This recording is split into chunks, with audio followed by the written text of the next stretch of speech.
Yeah, it's rich in bubbly goodness. Do you remember when you lost your passion for this work? I invited another friend. I hope that's okay.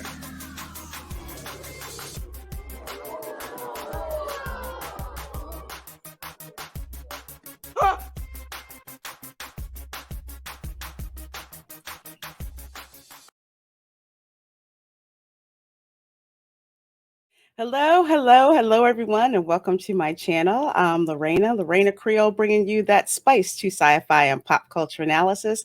And welcome to another episode of Lorena's Lunch Table's After School Special. This is our interview series where we record offline with some guests who can't quite make it to lunch, so we just meet them after school to hang out, talk about whatever, kick the breeze, and just get to know this person. So we're speaking of get to know, which you already know. Let me bring up my co-host. There's Fat Steven Seagal with he's already got his coffee. How you doing? I can't hear you, dude. And I don't have you muted me. Oh my god. No, I didn't. Yeah, no, I didn't. Technicalities. It's all good. This coffee is so good it mutes my own mouth. That's how good it is. It's that's a caffeinated wrong. blend. Yeah. This one you actually drink. It doesn't go on the other end like other blends I've heard about that we don't go into. Yeah, we don't. Or it needs a hose. So we don't. I've heard about it, but it's good morning. Honestly, I'm kind of like there but not there, and I'm waking up. We had a long Among Us stream last night. Then we're up with a bunch of people talking till like 4 a.m. in Discord, which was pretty cool, getting to know some people. I found my pants. I got ready, did some of these weird GIFs or pictures for our guest today, who seems very smart and intelligent and loves fat jokes and is yelling at me about a helicopter. I don't know what's wrong with him. I think he likes Terminator or Predator too much. How are you? I'm rambling now. I'm rambling like hell. I am doing good. The temperature finally went back up to a seasonable 50 to 60. So that lovely head cold that I had when it dropped into the 20s has finally gone, thanks to that and a lovely cocktail of really tea and flu and cold medication. So cocktails are the answer. Yeah. I just want to say cocktail. Of course. I did, yeah. But we have an awesome guest. Oprah? You just love Oprah. I like saying Oprah because it just throws everything off. That's the whole point. Like they got Oprah. Finally, you get nothing, and you get nothing, and you get nothing. One of these days, you're going to have to say Jerry Springer because I love that show. Oh, no. Eventually, I'm just going to have the whole crowd of Jerry Springer behind me. And I was like, Jerry. Oh, that is some great entertainment right there. I do agree. We do have a good guest. He's the other half of quite a few shows around. He's a writer. He's on Geeks and Gamers, pretty high up there in the tier list. I think just above Janitor. I still love him and respect him anyway. Who is it? He's awesome. I've been on a panel with him on Shenanigans. I've been on a panel over on Mary Mayhem's channel on Wednesday Night Mayhem. And we've even kind of had him in the back on Toxic Femme once in a blue moon. But let's bring up Andrew, Oprah. aka Caffeinated Wolfe. Hello. How are you doing, Andrew? I'm doing fantastic, Lorena. It is so awesome to be here. Thank you so much for having me on. And Steven, I only make those jokes because you're a freaking idiot and jump out of helicopters. Okay, let's get something straight here. This is my first game I ever played with you guys, and you were in a chopper, and you're saying, okay, we're over the water now. If you hear that, that's a clear sign to jump out because the water is safe. You won't die. If we wanted you to jump out, we would have said, jump now. No. You also could have said that to get me out of the chopper because then you would have got more altitude because all you need was fat jokes the whole time. I would have rolled down the hill. I'm sorry. I thought a light was supposed to go on before you jump out, but I guess. No. In Fortnite, there's a chopper 4-man team like you can pick up. So when you're over water, right? Because in high altitudes, you can die. So when you're over water, my main thing is I use that as a landing pad to get out of people shooting me. So when they say, oh, okay, we're over the water, I'm like, oh, that's the sign. Let's go. I haven't played Fortnite, but I got an invitation to use Amazon Luna. So I've been playing games like River City Girls, where you get to like use trash cans to beat up school bullies and recruit people. And, you know, it's just fun. That and some other game that's like, you know, the old school motion slider where it's like a genie and she assaults people with her ponytail. That's freaking fun. That sounds like Shantae. Yes, it is. It is. Shantae Half Genie Hero. That's actually one of my favorite games. I'm freaking addicted to that game too. The music is so popping in that game. I love it. I love it. I'm just like, yeah, whip my hair back and forth while I'm playing. I hear that in my head while I'm playing. And bump you, Ubisoft, for wanting me to pay a subscription in order to play Assassin's Creed Valhalla through Luna. So that's not no. Don't do it. Valhalla's making crap. sense, Ben. Bump you people, yeah. I'm just gonna play River City Girls, Shantae, and Contra. That's what I'm gonna have fun. Wow, God bless you. They have the whole Contra collection. Whatever you do, don't touch for all of my devices. I'm not touching Contra. Whatever you do, the latest Contra that came out, what was it, 2 years ago? The really bad 3D top-down one. Oh, don't even touch it. Don't even look at Luna. Okay. It's the last Jedi of the Contras. It's that bad. Yeah, I'm waiting for classes to be over so I can just put my head down and just get back into gaming, because with the Luna controller, it's like I can use the app on the PC, I can use my Fire Stick to play it on, or I can play it on my iPad. Oh, so cool. the controller connects through Bluetooth. Interesting. Okay. How is the response time though? Like, is there a lot of, like, when you press the button, do you have to wait a long time, or is it like not? I'm talking when you're actually playing. Is there a delay, or is it actually better than Stadia? No, because the thing is, before you even get the Luna invitation, you have to give them certain specs about your internet speed. So, like your upload speeds, and no, they're not getting that. They need to pay for that. Okay.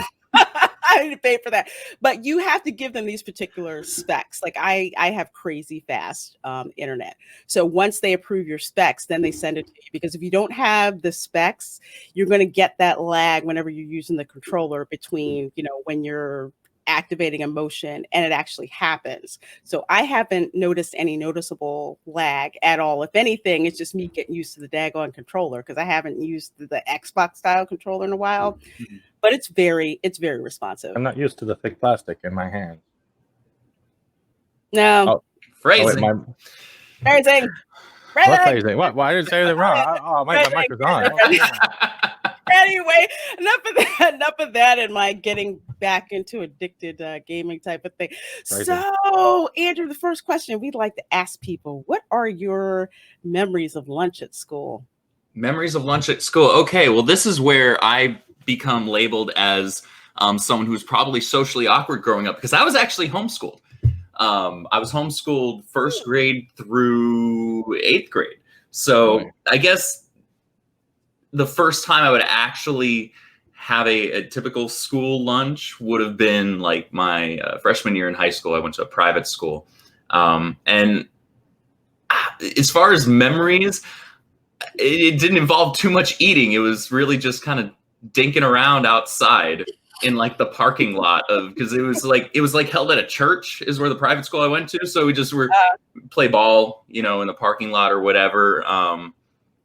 I probably didn't spend all too much time eating on my lunch, now that I think about it. Because when I was a teenager, I was just constantly eating otherwise. So I typically wasn't hungry around lunchtime because I'd probably already eaten short while before it. It's really hard. I was that teenager that like just my metabolism was like, yep, I'm just gonna be constantly munching.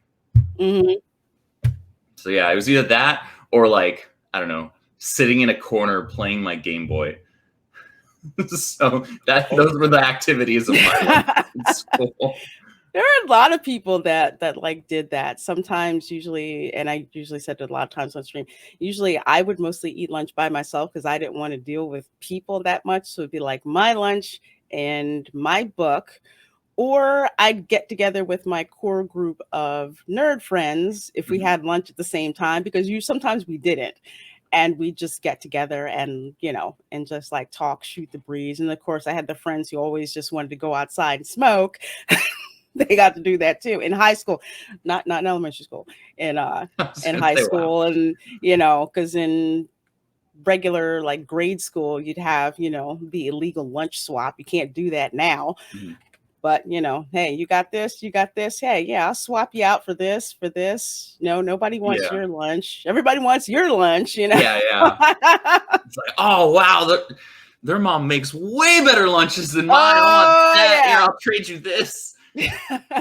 Vapor rub.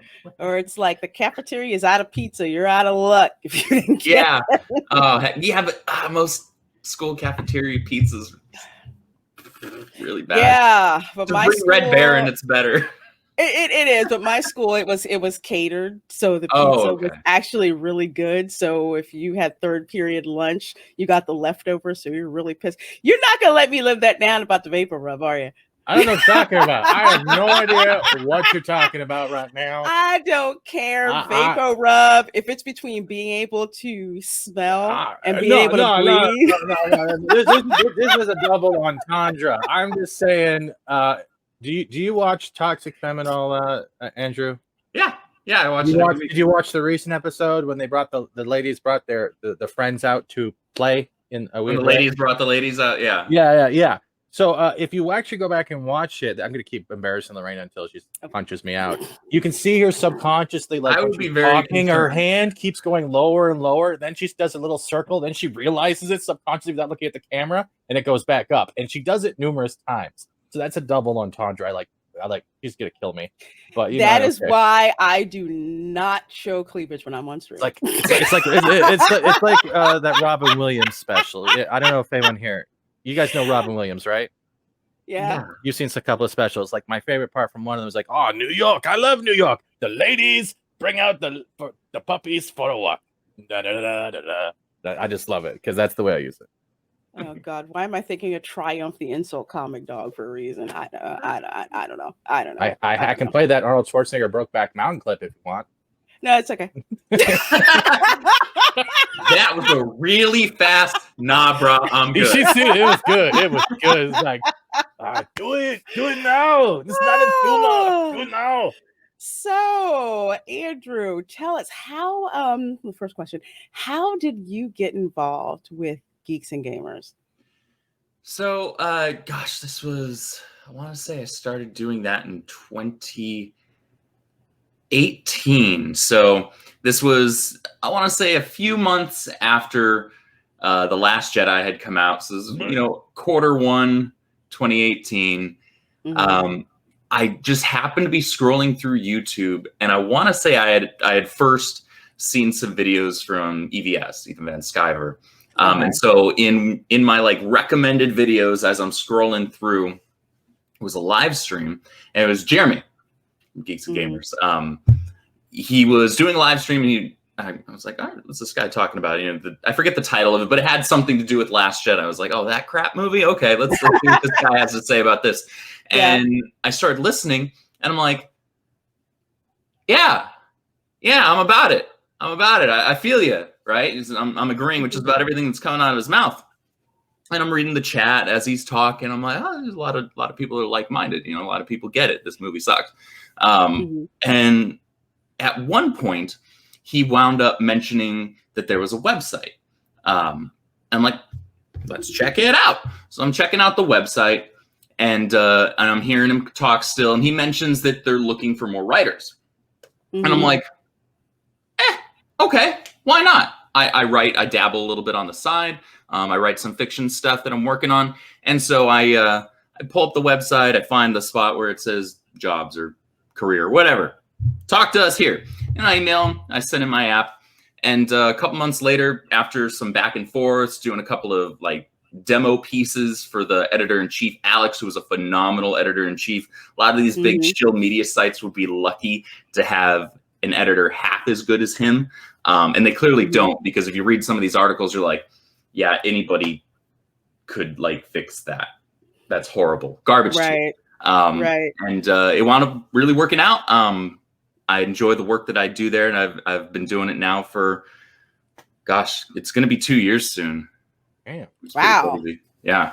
It's been a little while, but it's fun. I've helped on the editing end as well, but now I'm one of the lead admins for the website, which is cool. Mm-hmm.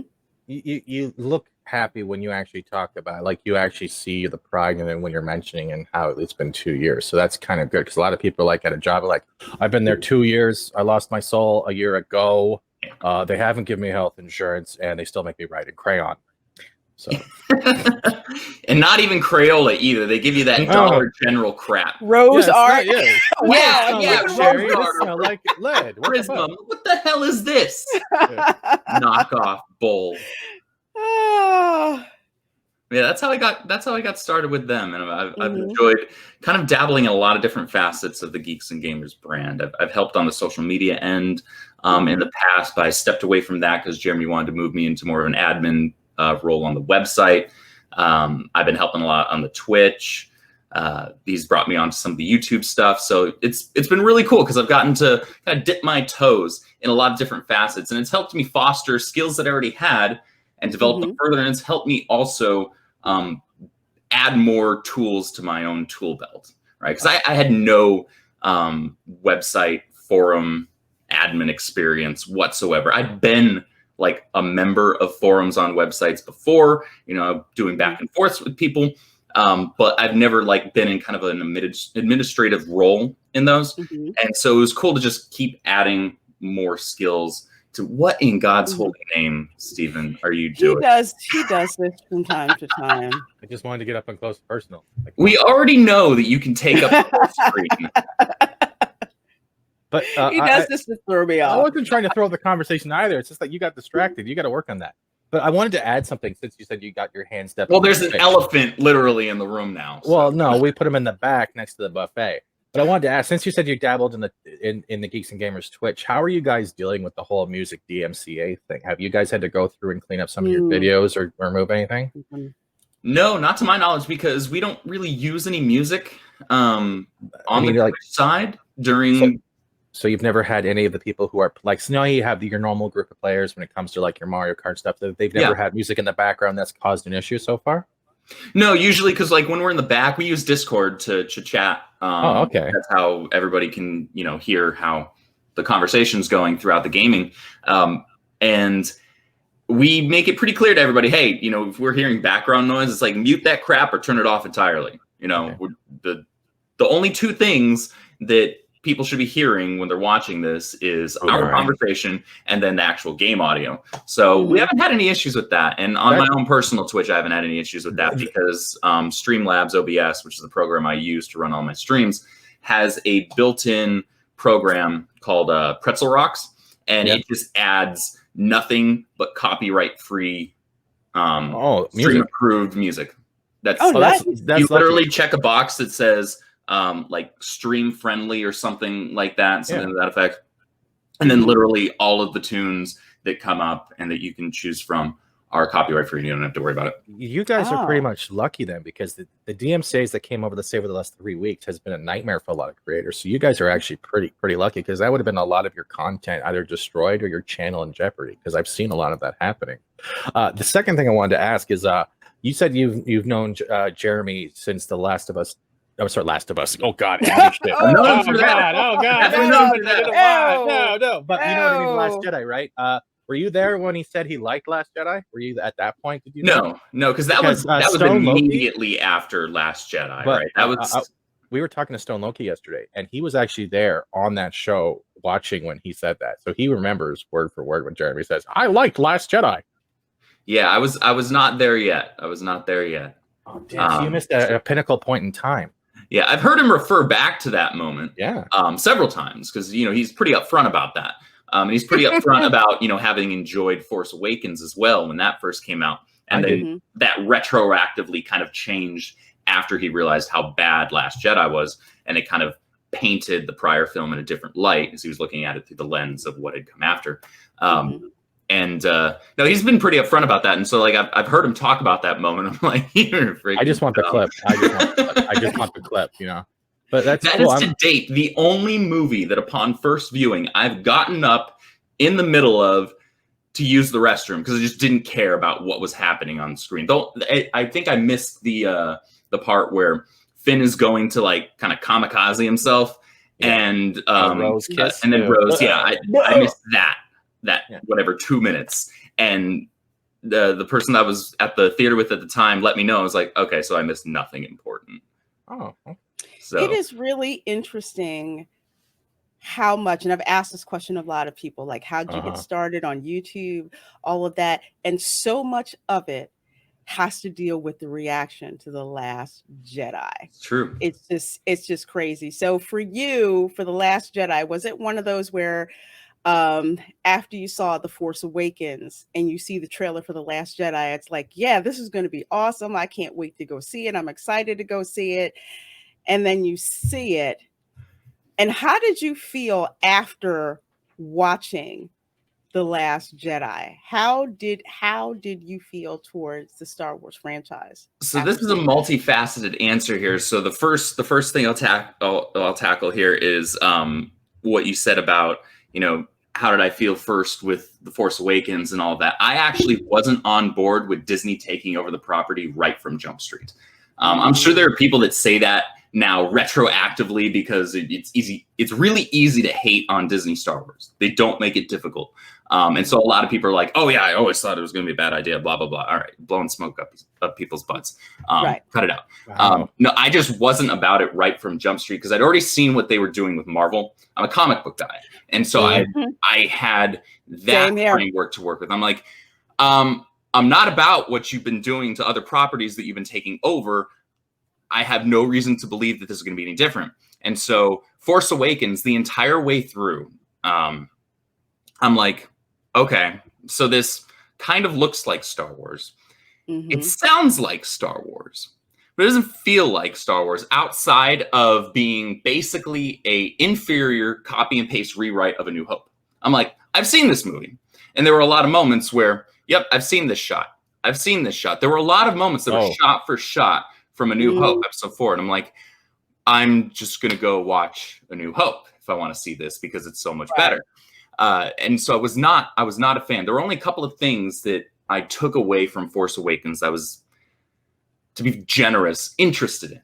So when I heard Rey hear Obi-Wan Kenobi's voice say, these are your first steps, right? When she first touches or sees Anakin's lightsaber, I'm like, she a Kenobi?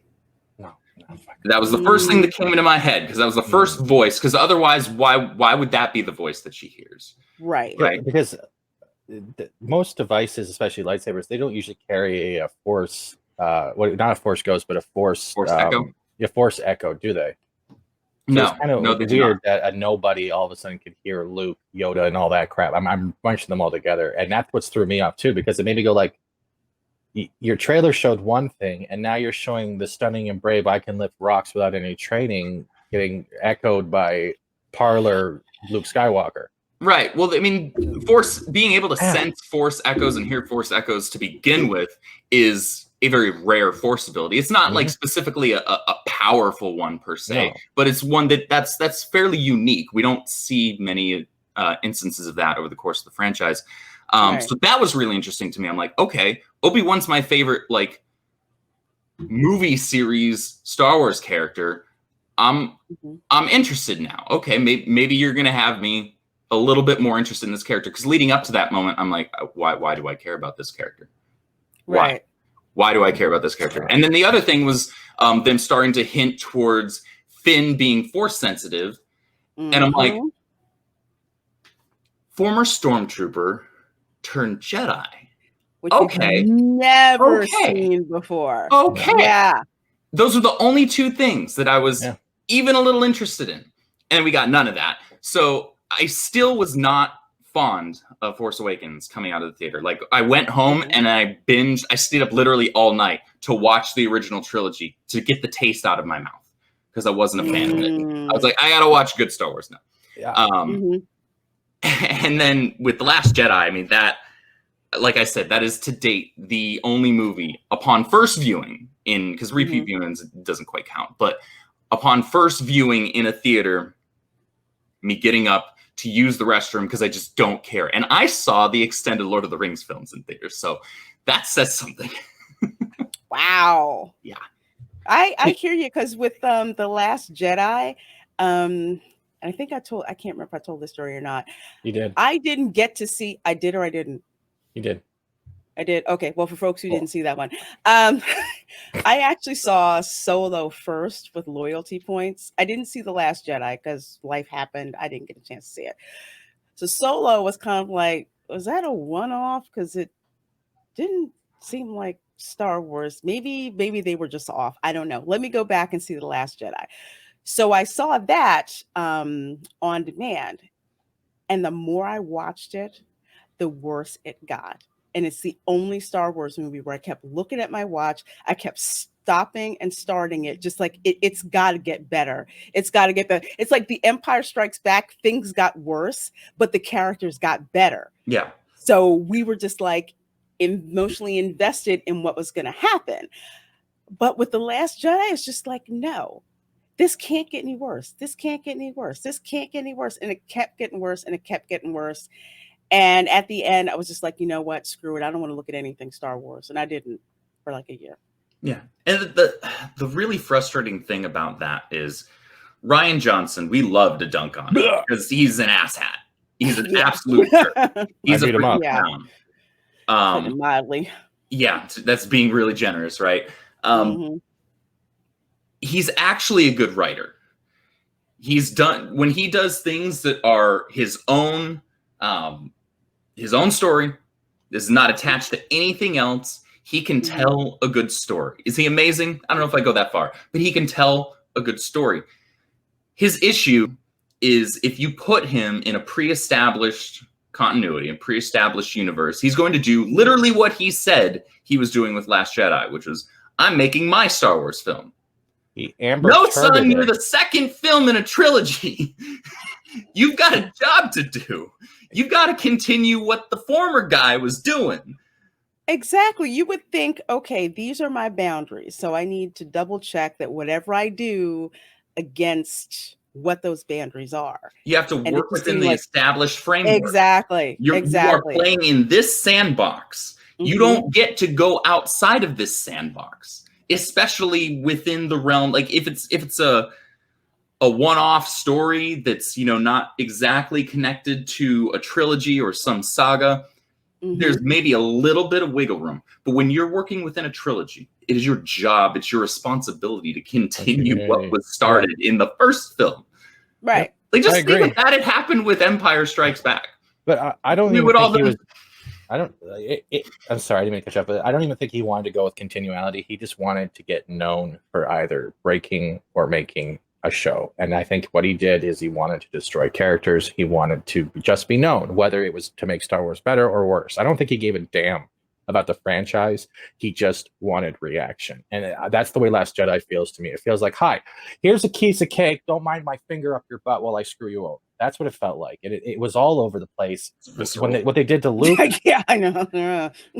But you know what I mean? You know what I mean, though, right? I totally know here's what your character, and then hi, I'm gonna Amber turn your bed sheets when you're not looking. It was the same thing. I'm sorry. I mean, no, but that's exactly it. Because when I'm watching The Last Jedi and you see what happened to Luke, Luke should have been the reluctant hero. Like, I really don't want to do this. I didn't mind him, taking the lightsaber and throwing it, where the payoff would have been eventually down the road. He finds it and he picks it up and he's just like, okay, I need to continue with this. If he was the reluctant hero, I could buy that. Because given everything that happened, no wonder he's pissed off and jaded, but eventually comes around to, okay, I'm going to do this. I didn't have a problem with him, I'm going to say killing Luke off, for lack of a better term, but it was in the way that it was done. They had to denigrate that whole freaking character and then do what they did with the end of him. It was hollow. It was a disgrace. It wasn't a heroic way for him to go out. But it wasn't even just that. It was beforehand. That scene with the new academy he set up, and Kylo, or Ben Wambo, whatever the hell you want to call him, the reverse bobblehead. When you see him and he's about to strike down the lightsaber, Luke has had enough training from Yoda and Ben to not reach that point. And if he thinks his judgment was clouded, He would have had someone else train, or he would have looked for guidance. That whole scene in itself is the start of where he was like, I'm going to turn your Skywalker. And that is what threw me off and threw me out. Luke would never raise against an innocent without proof. He was there to defend. He was there to save his father. All of this shite in between is nothing more than Rian Johnson trying to get a reaction to make his name known. And now he is known as the guy who effed up the sequel trilogy. Right, you're going to tell me that the guy who had literally so much hope and faith in the good in people, a new hope, he could see good still in his father, who wiped out an entire people. He hunted down the Jedi, and Luke knew this. He was told this. And yet he still saw good in him. And he still saw him as being redeemable. He believed in redemption. That was one of the wonderful things about the original trilogy. It was a redemption story. Yes, Luke was the vehicle and he was the main character alongside Leia, alongside Han. But it was really a story about the redemption of Anakin Skywalker. Exactly. And that's a story we don't see these days. We don't get stories about somebody who went too far, somebody who made immense mistakes, and then someone else still saw them as being redeemable. That's not a story we get. And part of that's because SJWs don't believe in redemption, but they had to just completely ignore that with the sequel trilogy. So you're going to tell me that Luke, who had that much hope, that much faith, his nephew has some bad dreams. Nope, gotta kill him. Yeah. He would not give it because then he would have been dark. He would have already been on the road to darkness because he gave into his fear. Then and there, he would have been set on the path of the dark. Right then and there, there are times in the old EU where Luke actually is tempted and tested by the dark side. That happens, but it's done in a very specific way that makes sense. And there's a difference between doing something that still falls in line with the character, but it's challenging them, right? As opposed to, we're just ignoring literally everything you've ever been told and ever seen with this character just because we want to tell this specific story. Right. That's bad writing. It's bad writing because you're not operating within the established rules. Can I quote something right here? This is actually from the script because I have it pulled up. This is literally what Luke said, because there is good in him. I have felt it. He won't turn me over to the Emperor. I can save him. I can turn him back to the good side. I have to try. That is his mandate. He is literally that paragraph within himself because he could not give up on someone, whether it's family or someone in general. And that's a perfect cross-section of the character of Luke. Yeah. And remember in that scene in Return of the Jedi where he gives into the dark side for a while and he's literally beating the hell out of his father. And the Emperor is just like cackling and laughing, and you feel like he's just like, and you're like, what is he going to do? Is he going to kill him? And then when he turns off his lightsaber and he throws it, he's like, I'm a Jedi like my father before me. You don't see that. And the fact that he made that decision where he's just like, I'm not gonna give in. I'm not gonna do that. The thing is, when he was slamming Vader, when Vader was on the ground, right, and he's slamming to like cut off the hand, and he saw that it was the same robotic hand as he had now. That was the sign to him that this is my chance to either continue the cycle or break it. Do I become the new Vader, or do just I not? Like the cave in Dagobah, where we didn't quite get it. Why when the faceplate blew off that he saw himself. And Yoda said, I think Luke said, well, what's in there? And Yoda said, only what you take with you. Yeah. And to see that, and we're just at the time, we didn't understand that. But that scene that you're talking about, Fat Steve, when we see that in Return of the Jedi, that's, search your feelings, Father. You can't do this. I feel the conflict within you. Let go of your hate. It is too late for me, son. The Emperor will show you the true nature of the Force. He is your master now. This is such amazing storytelling. And kind of to go back, Andrew, what you were saying about how you didn't have confidence when Disney bought Lucasfilm that they were going to do Star Wars correctly. And I also had the feeling as well. When I bought my Disney stock, I bought it, I think, right before they bought Marvel. What a lot of people forget is that Disney was having problems with storytelling, which is why they bought Pixar, because Pixar was beating their ass with respect to storytelling, which is why they wound up buying them. And it's just, they just cannot freaking get it together. And you can still see it now, though, being reflected in all of these remakes that they're doing. They can't tell new stories right now. All they're doing is retelling the same ones, and they're not even telling them as well. No. Mary and I last night watched. Oh gosh, this was so bad. We watched the remake special. Of Dumbo. Oh no. Oh God, wasn't it horrible? Why? Like, we were 45 minutes in because we were watching with one of our friends. We were watching with Miss Sarcastic Nerd, and Miss Sarcastic Nerd was looking forward to it because Tim Burton's a big Tim Burton fan. But she, at the end of it, she was like, "This was so bad." I texted Mary while we were watching. We were like maybe 45 minutes in. I was like, we're not even halfway through. And I'm like using crying emojis. Like, this is just so bad. They can't even tell their own stories well anymore. No, they've lost it because they've lost the ability. Soulless. They've lost the ability to animate. It's as soulless and expressionless as that little girl that they had who had all the emotion of Brie Larson. Yes. I'm like, I don't know where you cast this chick. I'm pretty sure there were kids who could have had a lot more freaking emotion. And you can't tell me that I can't. Obviously, we can't hold a child to the same acting standard as, a trained adult who has been doing this for decades. That's not what I'm saying. But you can't tell me that we don't have great child actors and actresses, because we have.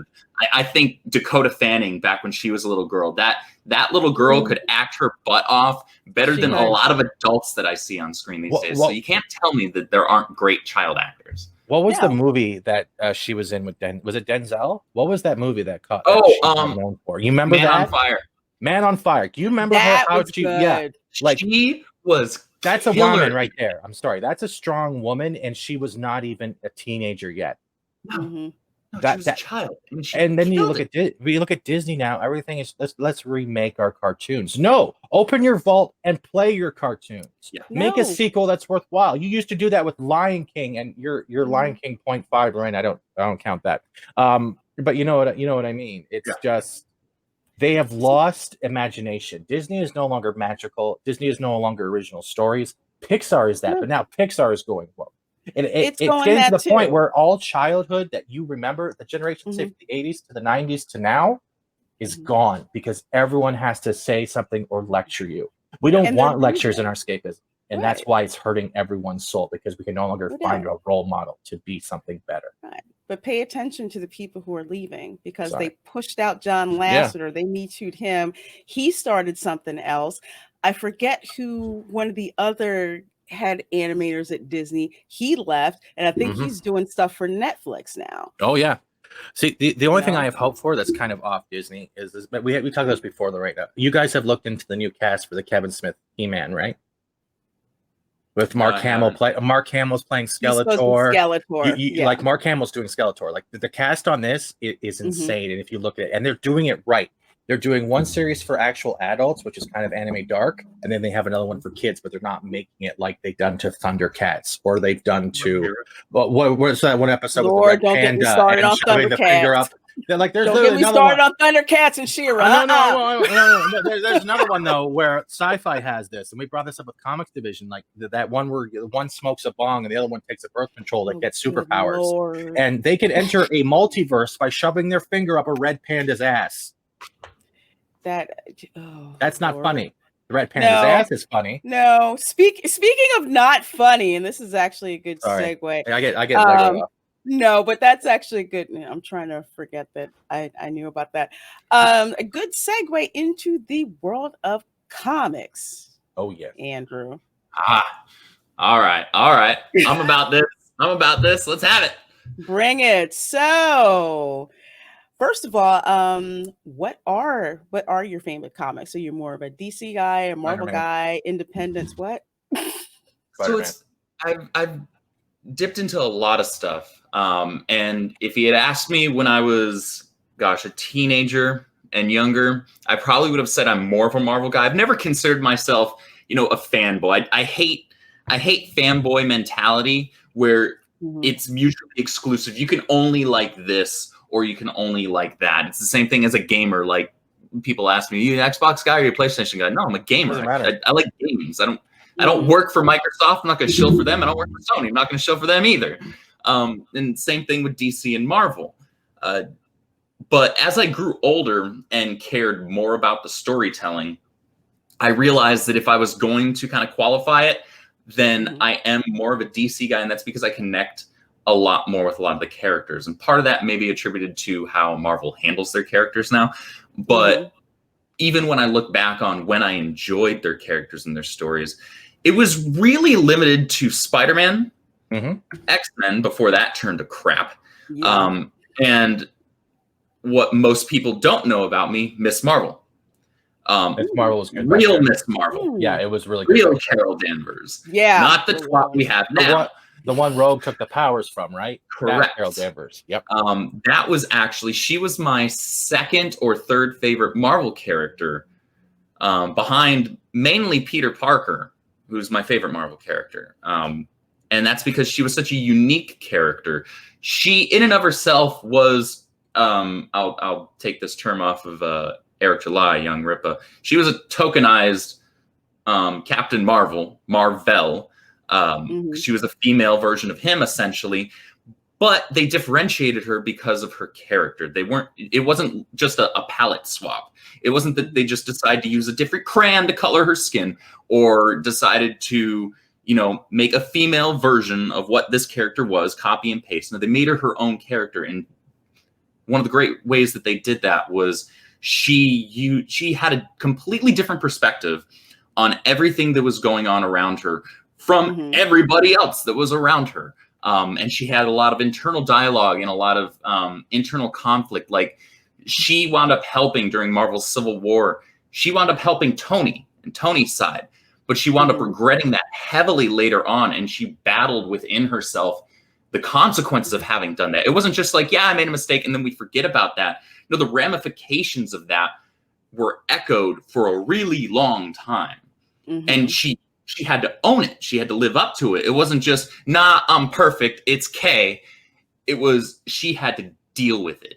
And that was a really cool thing. And when at one point she becomes kind of the de facto leader of the Avengers, it's when they were called the Mighty Avengers, I was on board with it.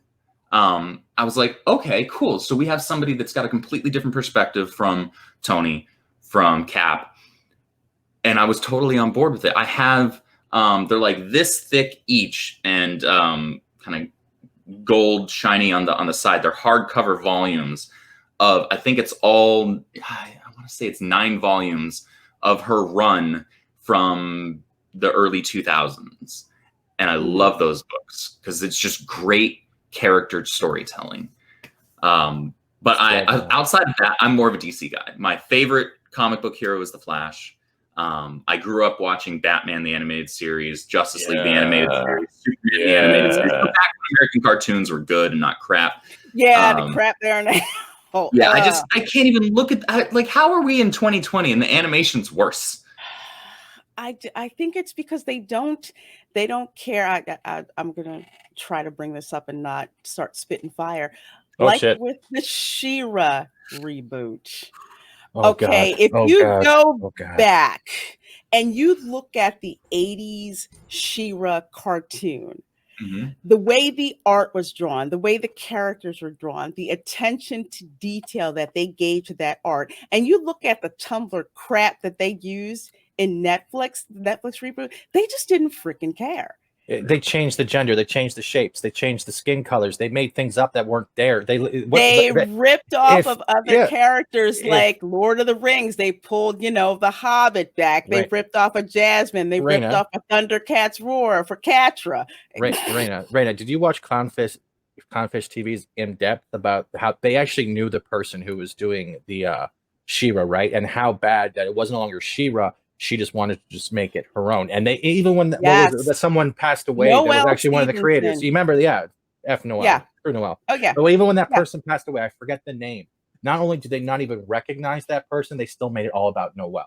And no offense, Noel doesn't own Shera. What she owns is a bunch of colored little stick figures that vomited all over top of it. She doesn't. But then again, you have these people who, again, they come into franchises like this. They don't have respect for what came before it, and they turn it into a complete crap show. And they wonder why people don't want to watch it. Well, this is just a big problem with media in general and our escapism in general, is that a lot of the creators and writers that we have now that are in charge of these properties don't view the properties and don't view their role within those properties. No, they have no properly. They view them as, all right, cool. So I've got rights to the Batman property now, or the Spider-Man property, or whatever. Insert whatever you want.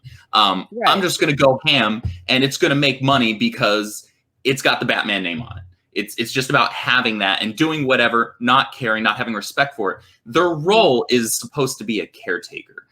Just as we said with respect to Rian Johnson in The Last Jedi, is you are supposed to be operating within a given universe, within a given framework. And when you choose to ignore all of that, you are not being a caretaker of this property that all of these people have for decades loved and enjoyed and escaped things. Like Superior Spider-Man, when Doc Ock's brainwaves went into Peter Parker's body, and it was a whole inner fight of his mindset. So, should I be a hero or an asshole?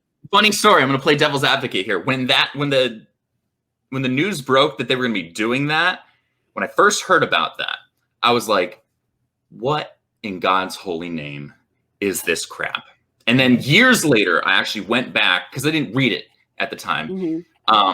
Years later, I went back, and I didn't want to be disingenuous. I don't want to be one of those guys that dunks on something without actually having consumed it myself.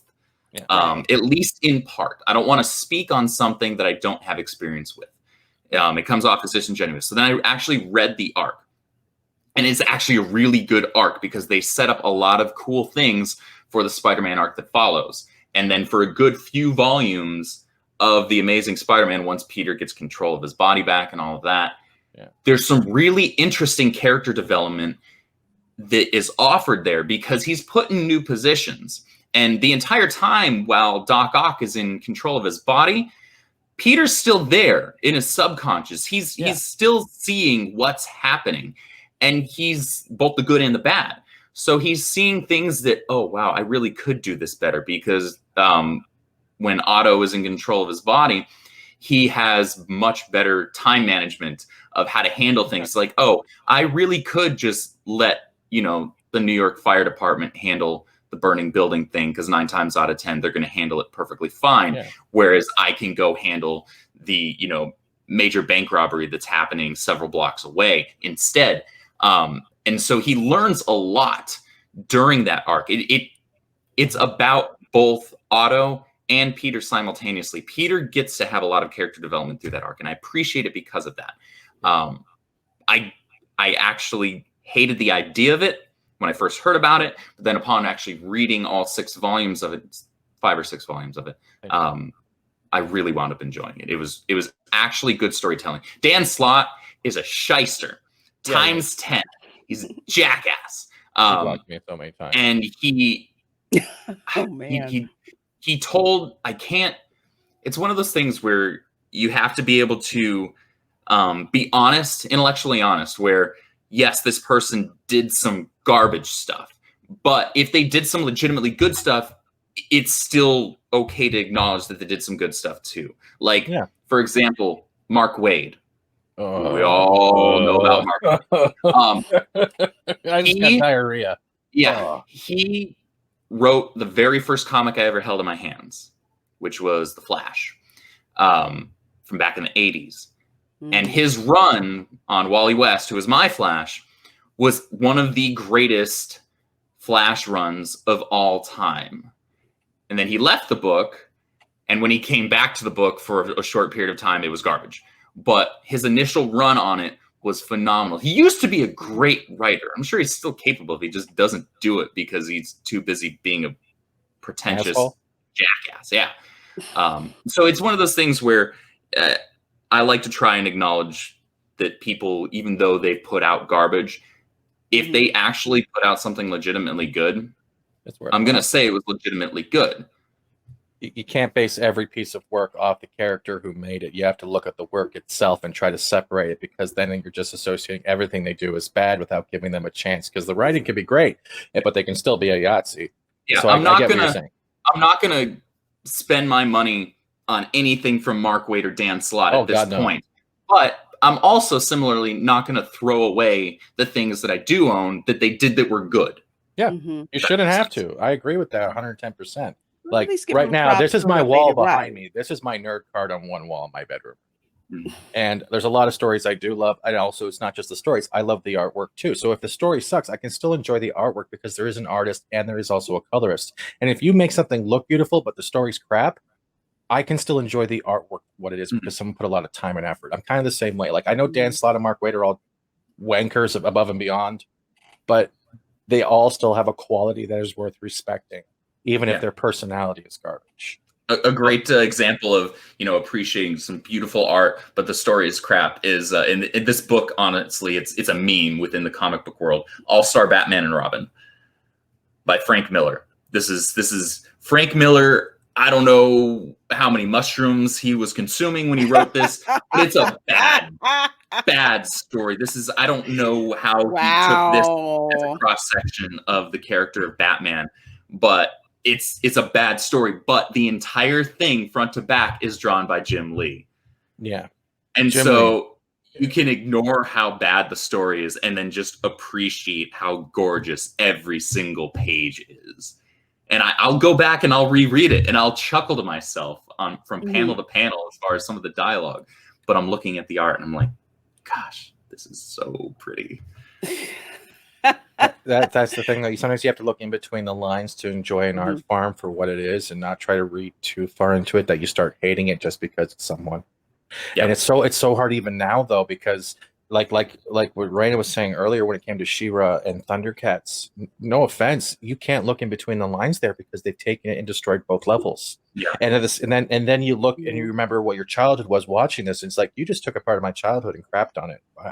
It's hard to forgive these people because it's first you can accept the one person doing it to a franchise because maybe they didn't know, but then when it starts happening over and over and over and over again, it's like you're being drowned slowly and people not knowing how to deal with the characters because they know they weren't raised to get experience on how to make character development. They were just handed it because they threw a fit or because they're this or that, and it boggles my mind that there's no more working for anything. It's like they didn't earn it. No, they didn't. It's like they didn't earn it. It's like for example, it's like it feels like an honor to be the showrunner for the new Shera, especially if it's somebody who they've seen Shera and they were a kid, and even if they didn't see Shera when it first came out, but they had an appreciation for what it is. It's like, okay, I want to make sure I keep the old fans, bring in the new fans, and do something a little bit different. But that whole they made them in the midgets. They made Thundercats in the midgets. Oh my midgets God. They look like furries out of a happy hardcore party. God damn it! That's called telling new stories with established characters. It's possible. You can do new things with characters that have existed for decades. You can challenge those characters. You can put them into situations that makes them challenge decisions they've made in the past and decisions they may make moving forward, while retaining the key tent poles of their character and who they are. You know what that's called? It's called good writing. Yeah. But, do you guys ever watch the Teen Titans Go? Like, the one that's they made it to 15 minutes. I know some people No, don't leave. Yeah. Okay. I try not to acknowledge that ever existed. But but at the same time, like a lot of it were bad. But like I can say I like 2 episodes out of that whole series. And it's the one where they had the bands come in for The Night Begins to Shine, that one song, because they brought in Fall Out Boy and you know what I mean? You know what I'm talking about? That one episode, the song was all right, but they've taken what Teen Titans used to be, because I remember the original, right? Where Starfire and Raven. It was always, and then they did that. So do you think that was kind of a stepping stone of what was going to happen? Or do you think that's it is not the worst out of what's come so far? I think it may have been a stepping stone, if nothing else, with regards to dumbing down the art on things that we've already had, right? Taking what we had as far as the animation for the early 2000s Teen Titans series, which is fantastic. Even Young Justice, too, like that. Too. Yeah. Taking those and then dumbing down the art and making it for little kids, making it look like everything looks like Fairly Odd Parents now, apparently. Or it has either looked like that, World or of look like Gumball, Rick and Morty, or look like Steven Universe. It's the cow arts. Yeah, it's this Tumblrite throwaway cat litter box liner garbage that I don't want to see. But they've been doing that with everything, and it's really mind-boggling. So as far as the storytelling thing goes, I mean, they specifically tailored Teen Titans Go for little kids. I can't envision or think of anyone off the top of my head who is over the age of 8 that watches that and is like, yeah, I'm all about it. I'm into it. If somebody told me that, I'd be like, you're lying right now. No, because most people they freaking tapped out of that. Yeah, I couldn't do it. Now, I have my own issues with the original Teen Titans show. I'm a Teen Titans guy, so my specialty is when it comes to DC characters. The Flash, I actually, for Geeks and Gamers, wrote a whole series of articles called Friday Flashbacks, those were incredible fun to write. And it's a kind of a coin on something that Barry Allen says a lot in the comics. It's like, hey, flash fact, and then he says something related to the Speed Force or related to how the powers work or what have you. It's like Pokemon, we're like who that Pokemon is, and then you come back after commercial. And something along similar lines. Type of like information. Yeah, it's an informative piece. Yeah, and sometimes they're character deep dives, etc. And then Teen Titans / OG Titans. So there are a lot of things they do with the characters in the early 2000s Teen Titans show that aren't quite on point, but the show itself was just a really fantastic show. It was so much fun to watch. You got sucked in, and honestly, I'll say this right now: Raven is always going to be my crush. Even when I was younger, I always had a crush on Raven. And no, it's not because of the hot topic shit. It's because it's not just the conflict, because for me, it related to me in a family sort of way, because I had problems with my parents and stuff, and you're always trying to still see the benefit of the doubt, even though you're constantly fighting with them. And Raven kind of had that conflict personified. And it's not because she was wearing a skin tight suit or Starfire wearing like a barely anything suit. It's because she was able to not show emotion, because if she showed emotion, it was weakness, and it caused more problems for other people around her. So she was trying to protect herself at the cost of herself, and I respected that. Yeah, Starfire and Tim were my favorite, because Tim is also my Robin. Yeah, Tim's my favorite Robin. So it was cool to have them on screen. They had great interaction. And if you laugh at me one more time for saying I have a crush on Raven, I will come out there and I will sit. Look at him, he's doing it right now. Look at him, he's laughing right now. You don't judge me. Everyone has a cartoon character. Like, let's change it from Teen Titans. How many of you watched Sailor Moon as a kid? I did. Came on right before Dragon Ball. Yeah. You remember the Deke dubs, right? Where they had the great English voice acting. You could feel the love in their voices. And Meatball Head and Darian. When was the last time you watched a cartoon that it didn't even have to be anime that gave you that same kind of attachment, where you had made that a priority to get home and see, or make sure that episode was recorded if you couldn't see it? When was the last time you remember that kind of love for a show? Think about it. I want to say not that it was recorded, but for a while that's how it was with Naruto. Yeah, Naruto was great. I loved like that. What happened to Sasuke? That freaking killed me. For me, that I said I don't think I didn't go back since. That just killed me. For me, Naruto, I fell in love with was, I think, the first or second episode where he's sitting on the swing and watching all the parents picking up their kids, and he's sitting there, and you can feel the solitary in him, and it's just like, I respect him. And then I try to watch Boruto, and Boruto's just like a spoiled little brat who hates his father, who doesn't understand what the fuck is going on. He's my friend. Naruto is actually the last series that I both read the entire manga through front to back and watched the entire series through front to back. So it was a long time ago that happened, because it finished, I want to say the Shippuden arc finished either shortly after I finished high school or a little bit longer. But yeah, I remember being there in the beginning with it, and I actually hate the character of Naruto because they start to develop him, and I don't know what it is. Bitch. I don't know what it is with shonen action anime specific protagonists, but they always make them. They make them overpowered and, for me, unlikable. They make them an idiot in a lot of cases. Like, Goku's kind of a lovable idiot. Yeah, because he's dumb and he likes to fight because his main goal is to get stronger, nothing else. Yeah, and he always makes decisions like, oh, well, maybe this villain is going to actually turn into a good guy because, that happened with Vegeta, so it means it's going to happen with literally everybody else. And it never does. But Naruto, for me, he plateaued at a certain point where it's like they were developing his character, and then he stopped developing. He stayed an imbecile. For me. And I couldn't latch on to him. I really couldn't, which was sad because in the beginning, you're right. Just as you said, they make you feel bad for him. You're like, that sucks.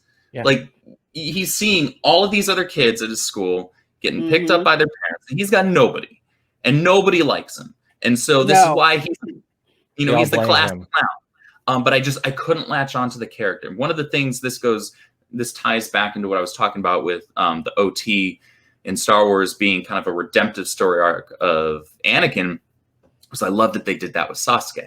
Yeah, they turned him to the dark, and he became a raging jackass. Yes, he did, and that killed me. Rock Lee. For a while, you're like, why are you doing this, right? But then they tell that really great story between him and his brother, and then you realize. You learn why his brother did what he did, and then you're like, "Oh!" Like when I first either read or watched that episode where Sasuke is finally learning why Itachi did what he did. Like I felt the color drain from my face. I was like, "It was a punch in the gut." His brother Itachi literally placed Sasuke's life ahead of everything, to where he was willing to.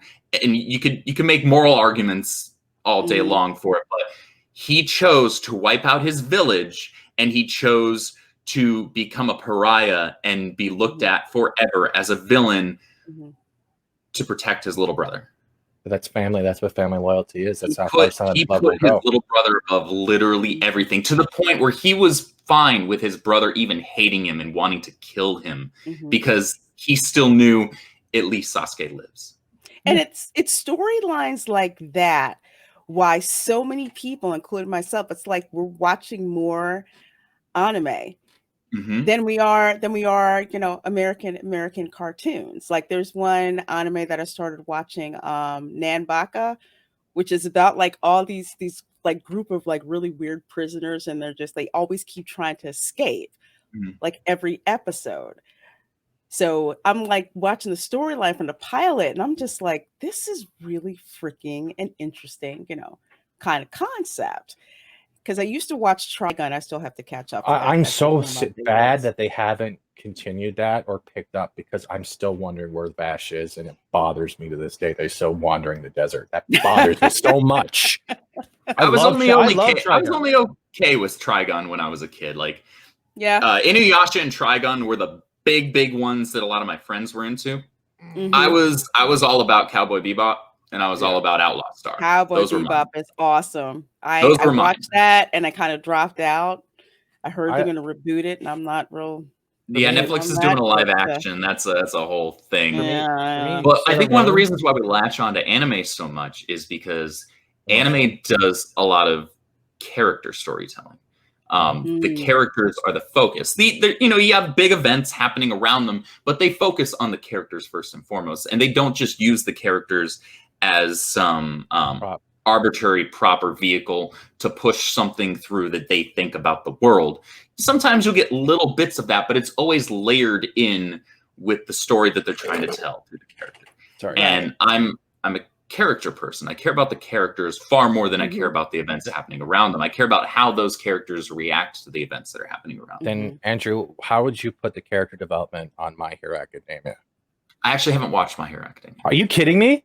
I took forever and was very 2 episodes. I've heard that it's fantastic. I have a really good friend that's all about it. It's just it's hard for me to get into those really long animes. Like I won't touch One Piece. I can't. It's hard for me to find the time to jump into something like My Hero Academia. I prefer at this point in my life, with the amount of free time or lack thereof that I have, I prefer to get into animes that are like 1 or 2 seasons of like 22 to 26 episodes a piece. I can handle that. I can't handle something where it's like, in order for me to get through this in a reasonable amount of time before I have grandchildren, is like watch, 5 episodes a night every night for 2 years. I can't do that. I hear you. It's like what you do is you play it in the background while you're. But I can't do that either. I can do that with things that I've already watched. I can't do that with something that I haven't watched before. I have to be engaged. You have to pay attention. But speaking of characters, so go to our last question. So you are one half of what's known as Caffeinated Mayhem. How did that come about? So that's a tale in and of itself. So is there character development in this story? To a degree, to a point. The weirdest squeak I've ever heard in my life. I've never heard that noise. So I'm trying to think. This was early this year, so this would have been, I want to say back in February.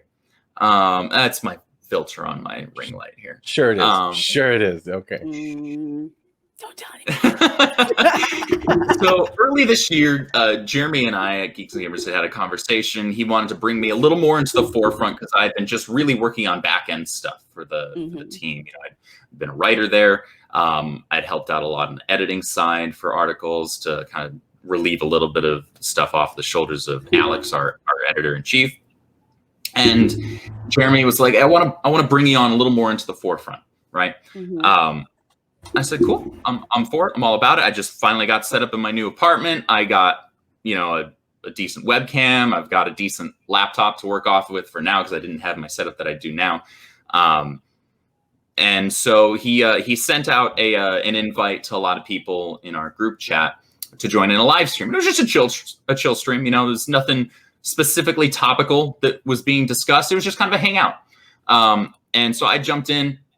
Jeremy was there. I want to say Jedi Bunny was there for a short while. I believe Krista was there. I think Jay popped through briefly as well. And Mary was there. And I was, I want to say, fairly quiet, to be generous, because it was in a new setting. I had interacted plenty of times with Jeremy over the phone, and we get along great. And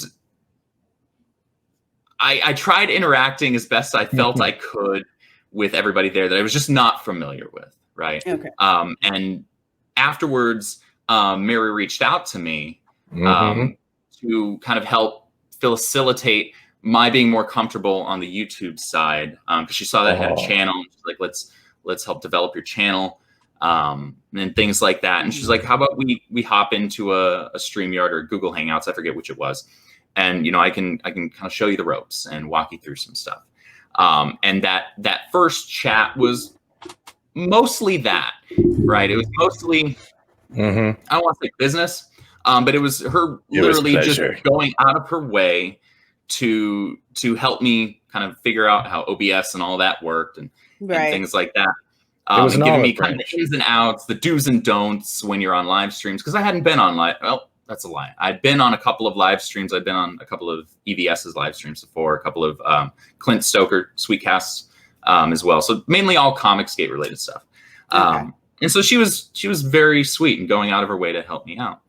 And then after we had been finished talking about business, we'd chat a little bit back and forth on that stream, and that was it. It was a hangout. But after that, I was like, I really want to talk to her again. and she was thinking the same thing. And so we messaged back and forth a handful of times via Facebook Messenger, and then she very shortly thereafter texted me her phone number through that. She's like, we don't have to use Facebook Messenger. You can just actually text me. And so that started a back and forth of us texting a lot of us, even speaking on the phone a handful of times as well. And then a couple of weeks after that, I asked her, hey, what are you doing on, I forget what day of the week it was, but what are you doing on this evening? Never want to and she's like, nothing at the moment. Why? What's up? I was like, I don't know. I figure we hop into a StreamYard and, crack open a bottle of wine and just hang out, right? We just chat. And I was trying to be smooth. Sly. I don't know if I was smooth, but I was trying to be sly in that I didn't want, I was doing that thing where like, it could be taken as a date, but it didn't have to be taken as a date. So that enough plausible deniability. Exactly. He's going 4 shades of red right now. It could have been easily taken as, hey, let's just hang out and shoot the shit, right? And if it winds up being nothing more than that, then cool, we had a good time hanging. But if it ends up becoming more than that, then we can easily look back on that. And yeah, that was a date. Right. Can I have a quick moment just to say, oh, you're so adorable. You're so adorable. Well, Mary would agree with you. I won't speak on that. I'm not kidding on you. I'm just trying to break the awkwardness because I want to see how many shades of red you go. That's right. I probably have a wide variety of shades that I could call you cherry blush. It's very sweet. It's very sweet. but it shows you're genuine. We were up until all hours of the morning, just chatting about a zillion different things. Chatting about the community, chatting about personal lives and all that. And it just kind of kept getting fostered and growing from there. And we wound up doing that fairly frequently. I kind of made it a point to try and do that on a weekly or bi-weekly basis where we just, we could ignore all the other stuff that was going on around us, my full-time job and her basically full-time YouTube stuff, get away from all of that and just spend time together, chatting and growing that relationship. You've lost that love and feeling. That's actually fun fact. That's probably my favorite scene in any movie ever in Top Gun. Really? When they do that, I love that. Even as a little kid, I'm like, all right, that's cool. That was pretty cool. That was that is smooth as silk. I can add to that. I was actually in Air Cadets when I was younger, right before my parents went down the weird road of divorce. But we would usually have to reenact shit. So try picturing a full squadron of Air Cadets all singing that song and reenacting Top Gun for their commanding officer as a joke.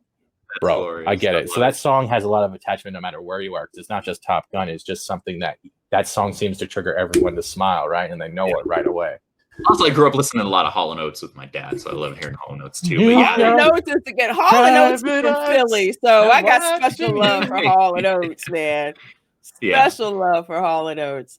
Andrew, that just wound up getting fostered further, and it didn't take long after that. It was like maybe a month and a half total that we've been just kind of chatting back and forth and doing these hangouts. That we were like, yeah, this is a lot more than just a mutual enjoyment of geek stuff. This is a lot more than just enjoying each other's company. And that's kind of when we came out as an official thing, towards the end of March of this year. And it's just only grown since. I mean, she's brought me on to just about every single one of her streams. In fact, I think I've been on at least one of every single one of her streams. I mean, I'm weekly on Shenanigans. I'm weekly on Wednesday Night Mayhem. And we do a lot of where it's just the two of us on Wednesday Night Mayhem. And that's great fun because with relationships, obviously physical attraction is important. And Mary's beautiful. Intellectual. But yes, exactly. When there's an intellectual connection that goes beyond just mutual enjoyment of certain things, franchises. Because she and I could talk Lord of the Rings or Chronicles of Narnia or Harry Potter or Star Wars all day long. And she's more knowledgeable than me in literally all of those. I actually defer to her pretty regularly. And it's cool because I get to be the learner there. I get to be the one that's like, oh, I didn't know that. And it's really cool to do that. And I'm kind of in that role when it comes to comic book stuff for her. Because she enjoys these characters and these worlds, but she isn't as knowledgeable outside of like the 90s cartoons as I am, because I have got the comic book side of that covered. What was I saying? The intellectual connection is what we have. We're able to feed off of each other intellectually. And it's such a cool thing because we can have these long conversations on the phone talking about all this stuff at an intellectual level. And then we can translate that basically verbatim onto a stream. If it's just the two of us interacting, we're able to carry a stream from that. And it's really cool to do that because it's important, obviously, to have a physical attraction. It's important to have an emotional connection there. But it's equally so to have that intellectual connection to where you can actually learn from each other. And that's an important thing because if we're not learning from each other, if we're not taking something from that person, then there isn't much value there, right? You don't have an opportunity to grow together. Exactly. I always say that no two people are identical for a reason, because we're supposed to be able to learn from each other. We're supposed to be able to grow together, if we're in a relationship. And that's an important thing to foster that and keep the fire lit with that. And that's something that Mary and I have in spades. And it's something I'm really grateful for, because I love being able to learn and grow as a person. And outside of just, learning more about Star Wars or learning more about Lord of the Rings, that's something really cool. Yeah, because I remember I want to say probably around March, when Mary's like, yeah, everybody follow Caffeinated Wolfe. He's half a Caffeinated Mayhem. I'm like, half a what? Yeah, okay, all right. So I go and I look, I'm like, oh, he's got a good amount of comics knowledge. Okay, cool. All right, follow. Okay, fine. But every time you've been like on a stream, or I've been on a stream with you guys, it's just been an awesome, great time. And it's like you and Mary play off of each other extremely well. And both of you are very good at this, but especially you, Andrew, with interacting with people new to the stream and making them feel Bull crap. He was mean to me from day one. That's a lie. That's Fortnite. That's different. You can't. He doesn't like me because of the IGN burn, the bacon burn. I'm like, man, you always wake up working for IGN. Look, there's your face too. Like, yeah. That was messed up. That was IGN the best garbage ever. too. I know. That's why I did it. You know what? I have to say that's better, and that takes the burn off of the one that I did to him that said it made every pepper that he tastes be as bland and mild as dishwater. Oh, so the thing is, you attacked food. You attacked food. That's not. I can say one thing about watching Andrew and Mary in general is that not only are you a couple online, you are genuinely a couple with everyone you bring into your show. You have the capability of not only welcoming them, but making them feel like part of your couple without making them feel like they're awkward. You're never making anyone feel like a third wheel, but you're still maintaining that special link that you two have. Because you have to look at it this way. March was pretty much the start of the lockdowns across the board, right? So out of that lockdown, you and Mary actually unlocked something more. So you actually got something beneficial out of this year. And you don't hear a lot of people saying that. And that's something, because it's destroyed a lot of people. But you guys have actually grown something. And you guys should cherish that, because you're making other people want to also make their channels better. Because I think they're part of you guys are also in Lorena, because she likes white slavery for some reason. That's why I'm here.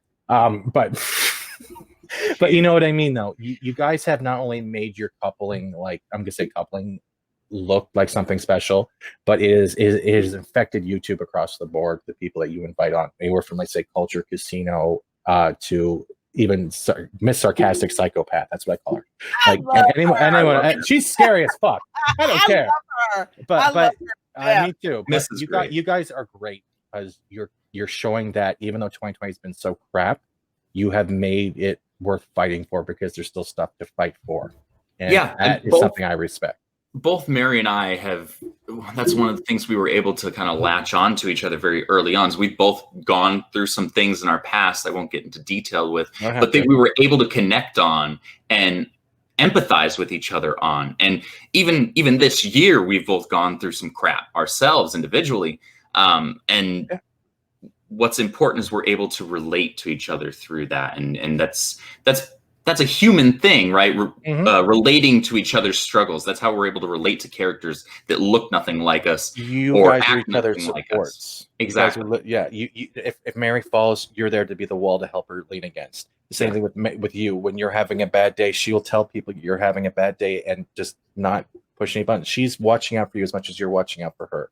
Exactly. And that's incredibly important. And something that from Jump Street we made certain was something we wanted to do was we always wanted everybody to know, we'll to varying degrees be sappy with each other on stream. We understand the setting, right? It alters with setting. The level of intensity gets either dialed up or dialed down a little bit to, facilitate professionalism well on stream, right? Unless it's shenanigans, then professionalism just gets thrown out the window, because who cares? Wait, there was professionalism in your show? When did that happen? Hey, watch it. I got professional something. I don't know what you would call that. And it's like the comments that Mary will make when I'll get on Toxic Femme, and she's like, "Oh, Lorena, you look so gorgeous. I'm gonna get in trouble with Andrew now." Okay. No, Andrew's sitting there going, Say "There's a stuff like chance we'll see them hug." All right. We always made sure that people know we're together and that we Wait, you don't guys are care together? if people look at us being sappy together as strange or us. The term simping gets thrown around so regularly. Oh no, you're not. And there's certainly instances of what we consider simping, but a lot of times it gets just used as this person is complimenting this person or being sweet to this person just because, you know, they're the opposite sex or whatever. But relationship isn't simping, and that's the difference. Like Christy, when we got on Heel versus Babyface and I started going fanboy, she was messaging me in private chat going simp. I'm like, damn straight. But you guys are not a simp. Honestly. No, it's we literally we mean whip. these things that we're saying each other. That we're saying to each other, right? You know, we're being sweet to each other because we actually mean those things. Yeah, and that's important because we want other people to see how we interact with each other and that it's a sincere thing. Well, folks, I just wanted to bring up the Geeks and Gamers website. If you have not been to the website, please do. It is, I don't go here nearly as often as I should because things are crazy, but definitely check out their website. They have great stuff that's up there, great articles. As you can see, Andrew's written several of them. And if you are a member, which it's free to set up a profile, I have the premium membership, which comes up. So I have this little button right here, which gives you access to all cool extra things that I don't get a chance to do, like the Mario Kart stream. Like I'll get an email there from Andrew. They'll say, "Hey, for premium members, we're doing X, Y, and Z," and I'm like, crap, I don't have enough time to drop in. However, it's great to just support the channel like I do. I don't take advantage of all the features, but I have a premium membership because I, believe in the site. I was excited about the site when Jeremy was talking about everything that was going on about putting it up there. To have, that alternative media that's out there so we don't have to deal with the shill slights like Collider. Why'd you have to taint our mouths with that? I just wanted to say taint. I didn't even, you're as bad as culture with that word now. I love the taint. Good Lord. Calling the taint. But definitely check out the Geeks and Gamers website. Is there anything else you wanted to say about the site or anything else you wanted to shout out, Andrew? Oh, well, aside from my own shameless plugs of, if you're a fan of comic books, definitely check out my comic book related articles. As I mentioned earlier, I wrote a whole series of articles called Friday Flashbacks. Those are really cool, and I put a lot of heart and soul into those. Hey, do you have a special section for that? If you, in the search bar, just type in Friday Flashbacks, it'll pop right up and list all of the ones there. TAINTS. No, I didn't. Oh, damn. Flash Facts. Oh, facts. Okay. Not fat. I didn't say that. You said that. Oh, crap. Yeah, separate Flash and Facts. Oh, okay. Yeah. That'll do it. Okay. But I wrote several of those. A good, there's at least a dozen. There we go. Cool. Yeah, I break down a lot of different things within the realm of the Flash universe. And they were incredible. Flash is pooping. What is wrong with this? Wait, stop it. Go up again. It looks like Flash is pooping while running because the way the thigh's drawn. Look at the Flash right there in the back. You know what? I would not have even thought about it. I'm a sick-minded individual. Okay, I'm 2D. I'm animated. Body brain. Yeah. Yes, you are. Cool. Paint on the head. This is awesome. So, what else do you want? Would you like to plug? Make sure you guys check out Stephen Walton's book, The Phantom Menace, Volume 2, over on Indiegogo. Make sure you guys check out Mary Mayhem's channel. She's no stranger to hanging out with Lorena, but definitely check out her channel. Give a lot of love to this website. There's a lot of work being put into this website on the back end by a lot of hardworking people that you don't get to see on streams. I mean, I'm one of the rare individuals that kind of works on both the back end and is a little bit in the forefront as well. Most people are chilling in the back end, killing it and working their butts off to make this website better and better every week. Wait, I have two questions. So what you say is you also help do the front and the back? I'm not touching that. And the second question is, do you think Miss Sarcastic Nerd needs a plug, or would that just embarrass her to the point of killing people?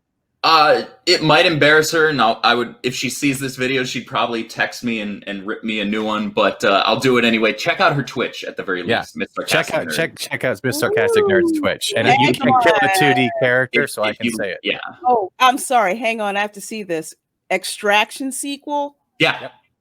Holy crap! That. If you have That not movie was seen great. Extraction, I mean, I got rid of my Netflix, but before I did, I watched this movie freaking twice, and it was amazing. I heard it's really, really good. It is really good. I mean, you can tell a movie's good is when all the SJWs come out to criticize it. That's how you can tell it's a good movie. Yeah, and I will tell you the last 5 minutes. Don't you do it? Don't. I'm not going to tell you. Hang on. I'm not going to spoil it because it's going to be embarrassing. The tension in the last 5 minutes is shot unlike anything that I've seen in a long time. It'll set you up for one thing, and all I'll say is don't go anywhere. Don't go anywhere. Don't press pause. Just don't press pause. Just sit there and just do it. Just watch. It's been on my queue to watch for a long time. It's so hard for me to get around to watching things. Another one is Dark Materials. That's also a good. His Dark Materials. Yeah, I burned through the whole first season in like a day. Wow. It was that good because it's good. That's awesome. So, Miss Sarcastic Nerd, don't hurt us, but yeah, you just got promoted. Deal with it. She'll yell at me later. Yeah. You won't see it for a while, so you got a couple weeks to like start stocking supplies for survival. You're good. Body armor is what I put Hello Kitty armor on just for you. Don't hurt me. Oh my gosh, with the Hello Kitty boot. Okay, I won't go there. But thank you, folks, for joining us for this edition of the After School Special. Thank you, Wolf. With Caffeinated Wolfe. Thank you so much for being around. Can you share a quick image, please? It's for Geeks and Gamers promotion. It's right there on the share screen. There you go. There we go. Oh God. Ryan Simmons. Yikes. That's yikes. That is yikes. It worked. It does, and it's so freaking hysterical. I love it. I love it, folks. Disturbing. I love it. Well, folks, that's gonna wrap it up for here. Thank you so much for viewing. Andrew, we've got to bring you back again. I want to bring you and Mary back as a couple. I think that'd be cool. I would think that'd be a ton of fun. Because we won't have to talk. We won't have to talk the whole show. They'll just go at each other the whole time and be like, "There's our content. Look at them. They're fighting already. All right, we're done. Going for beer." And get the popcorn and just go with it. But that would be awesome. So I can't wait for that to happen. I have one more quick question before we cut up too. Miss Sarcastic Nerd, does she do interviews, and would she ever like to come on? Because I don't want to get stabbed. Complete transparency, probably not. Okay, cool. But I had to throw it out there just because we can always cut that part off later. But and maybe we'll do an interview where we do a round of Cards Against Humanity, because that game is fun to play with. That is fun, yeah. The online version of Decks Against Society. No, just take it all the fat people. Because Lorena, I know you've been on a couple of the Shenanigans streams where we've done the Decks Against Society game. Miss actually wrote a lot of those cards. I know. She's a freaking kick in the pants. She has the eyes of crazy, but it's like that crazy, like you don't see, like you know how like George Carlin or Bill Burr, like she has the comedian eyes. Like when she's looking at you and she doesn't want to say anything, you can already see the wheels in her head turning, and I can respect that because I'm terrified and I love comedy, but she's always thinking of the next pun. She's like a Stig in a way, you know what I mean? And I gotta give her respect for that. Let's pun more jab. Jab, stab. It's more stab. She's like, I've been here. Like she's swinging her arms in the back. She wants to go. I remember that. She says, "Hit that like button, or I will murder you." Yeah. Google moderator. Murder your family. Yeah. Well, folks, that's gonna do it again. Thanks so much for joining us, and we will catch you next time. Bye. Y'all take it easy. Enjoy the Force.